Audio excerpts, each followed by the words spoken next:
Hello बच्चों, कैसे हैं आप लोग। उम्मीद करते हैं कि आप लोग बहुत ही अच्छे होंगे और पढ़ाई में व्यस्त होंगे। आज के इस वीडियो में हम लोग मेमोरी चैप्टर को क्लोज करेंगे, बंद करना है मेमोरी चैप्टर को। उसके बाद फिर हम आगे पढ़ेंगे हम लोग फॉरगेटिंग मेमोरी के बारे में। तो अभी फिलहाल मेमोरी के जो 4 प्रकार बताए थे उस पर इस वीडियो में चर्चा करेंगे, बताएंगे। और उस 4 प्रकार में सबसे पहला जो आता है वह है सेंसोरी मेमोरी। सेंसोरी मेमोरी को हिंदी में संवेदी स्मृति कहा जाता है। संवेदी स्मृति वैसे स्मृति को कहा जाता है जिसमें कोई सूचना 1 सेकेंड या उससे भी कम समय के लिए संचित होती है।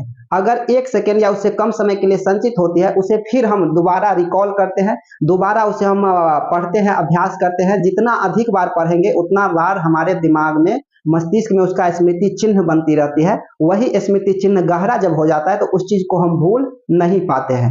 सेंसोरी मेमोरी में कहा जाता है, देखिए यहाँ लिखा हुआ है, सेंसोरी मेमोरी में कोई सूचना 1 सेकेंड या उससे भी कम समय के लिए होता है।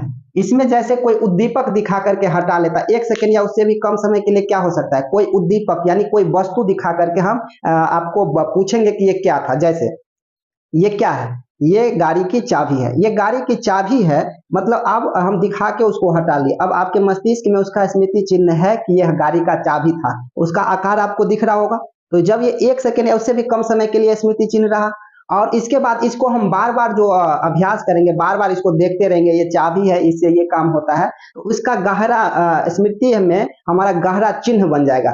जब एक ही चीज बार बार मस्तिष्क में बार बार पढ़ेंगे तो उसका गहरा चिन्ह बन जाएगा, और गहरा चिन्ह जब बनेगा तो उसको हम कभी भूल नहीं पाते हैं। और मेमोरी में कहा जाता है कि जब हम सेंसोरी मेमोरी में से कोई चीज को अभ्यास करते हैं, बार बार पढ़ते हैं, तो वो चला जाता है शॉर्ट टर्म मेमोरी में। शॉर्ट टर्म मेमोरी पर हम जाएंगे, लेकिन उससे पहले बात कर लेते हैं सेंसोरी मेमोरी में जो कुछ भी सूचना हमारे मस्तिष्क तक जाती है वो किस माध्यम से जाती है। तो पहला है आइकॉनिक मेमोरी और दूसरा है इकोनिक मेमोरी। यहाँ पे लिखा हुआ है सेंसोरी मेमोरी 2 प्रकार के होते हैं। पहला का नाम है आइकॉनिक मेमोरी, जिसको हिंदी में प्रतिचित्रात्मक स्मृति कहा जाता है। दूसरा है इकोनिक मेमोरी, जिसको प्रतिध्वनिक मेमोरी, प्रतिध्वनिक स्मृति कहा जाता है। अब ये क्या होता है, प्रतिचित्रात्मक और प्रतिध्वनिक, यानी आइकॉनिक और इकोनिक। आइकॉनिक मीन्स आंख से कोई चीज देखा हुआ हमारे मस्तिष्क तक सूचना पहुंचती है तो यह आइकॉनिक मेमोरी है। और इकोनी, ई फॉर ईयर, कान के द्वारा सुना गया कोई सूचना हमारे मस्तिष्क तक पहुंचता है तो वो है इकोनिक मेमोरी। इसे समझने में कोई दिक्कत नहीं। आइकॉनिक मेमोरी मतलब आई से, आंख से हमारे सूचना मस्तिष्क तक पहुंचता है, और इकोनिक मतलब कान के माध्यम से, आवाज के द्वारा हमारे मस्तिष्क तक कोई सूचना पहुंचती है, तो यह क्या हो गया, इकोनिक मेमोरी हो गया।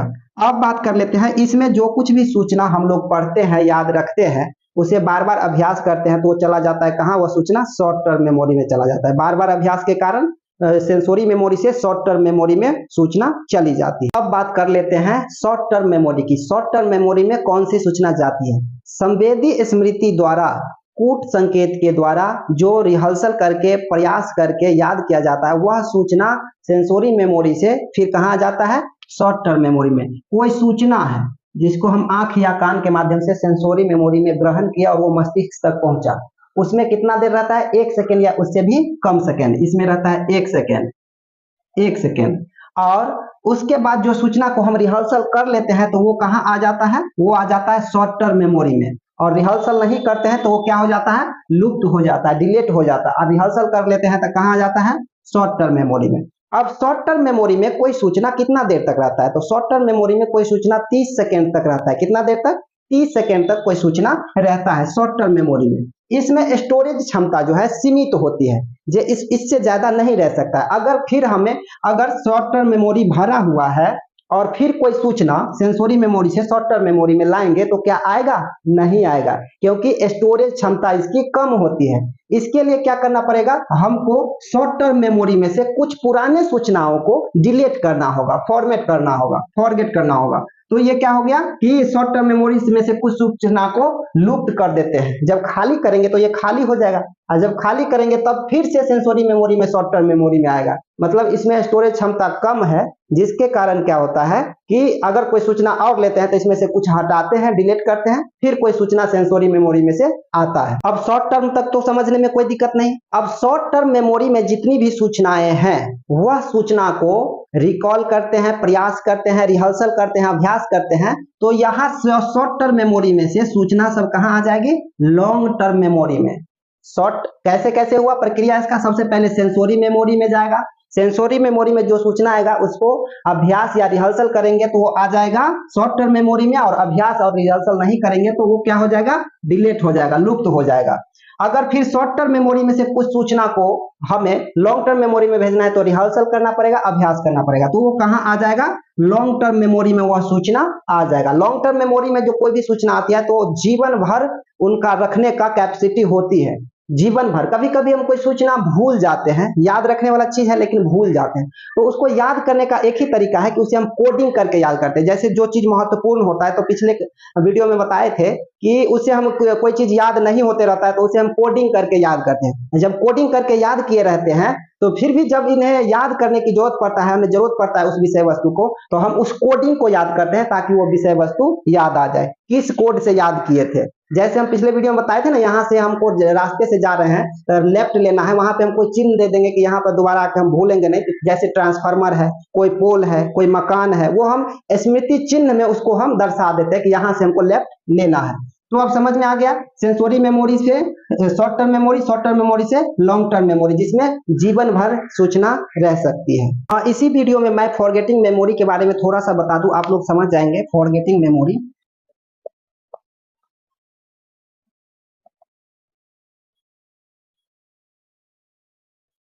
फॉरगेटिंग मेमोरी को कहते हैं विस्मरण स्मृति। विस्मरण स्मृति, किसी भी चीज को, कोई भी विषय वस्तु को हम भूलते कब है, कैसे भूल जाते हैं? भूलने के कई सारे कारण हो सकते हैं। जैसे अगर कोई विषय वस्तु बड़ा है, लंबा चौड़ा है, तो उसमें भूलने की क्रिया अधिक होगी। अगर कोई विषय वस्तु छोटा है तो उसमें भूलने की क्रिया कम होगी। अगर कोई विषय वस्तु अर्थपूर्ण है तो भूलने की क्रिया कम होगी, और अर्थहीन है तो वो जल्दी लोग भूल जाते हैं। और कई सारे भूलने के कारण हो सकते हैं। अगर आपका मानसिक स्थिति सही है तो आपको भूलने की क्रिया कम होगी, और अगर मानसिक स्थिति ठीक नहीं है, बीमार चल रहे हैं, कुछ हो रहा है, तो उसमें भूलने की क्रिया अधिक हो जाती है। तो यही है, भूलने के कई सारे कारण हो सकते हैं। अर्थपूर्ण हो सकता है, विषय वस्तु लंबा हो सकता है। इसको याद करने के लिए एक ही है कि किसी भी विषय वस्तु को हम अगर पढ़ते हैं तो उसे बार बार पढ़े। बार बार जब पढ़ते हैं तो हमारे दिमाग में उसका स्मृति चिन्ह गहरा बन जाता है, और जब गहरा बन जाता है तो हम उसे भूल नहीं पाते हैं। यही एक तरीका है भूलने नहीं भूलने का। तो ये सबसे अच्छा है। कंक्लूजन में मैं इसे ही डालता हूं कि किसी भी चीज को अगर नहीं भूलना है तो उसे अभ्यास करते रहना है। फिलहाल अब मिलते हैं किसी नेक्स्ट वीडियो में, लेकिन उससे पहले कल संडे है और संडे के बाद मंडे है। मंडे को दुर्गा पूजा का कलश स्थापना है, तो कलश स्थापन के आप सभी को ढेर सारी शुभकामनाएं। इसी तरह दुर्गा पूजा में आप लोग जाते रहे, अपने अंदर के रावण को मारिए और अच्छा से पढ़ाई लिखाई कीजिए, अच्छा से आगे बढ़िए, और मेरे वीडियो को लाइक शेयर सब्सक्राइब करते रहिए, अपने दोस्तों में भेजते रहिए। क्यों? क्योंकि ये सभी के लिए जानकारी अति आवश्यक है। और जो भी लोग अभी तक इस वीडियो को, इस चैनल को सब्सक्राइब नहीं किया है तो वो जरूर सब्सक्राइब कर लेंगे। यूट्यूब पर जाकर लिखेंगे ANDC LNMU एजुकेशन, बस इतना डालिएगा, यूट्यूब पर आ जाएगा और उसको सब्सक्राइब कर लेना।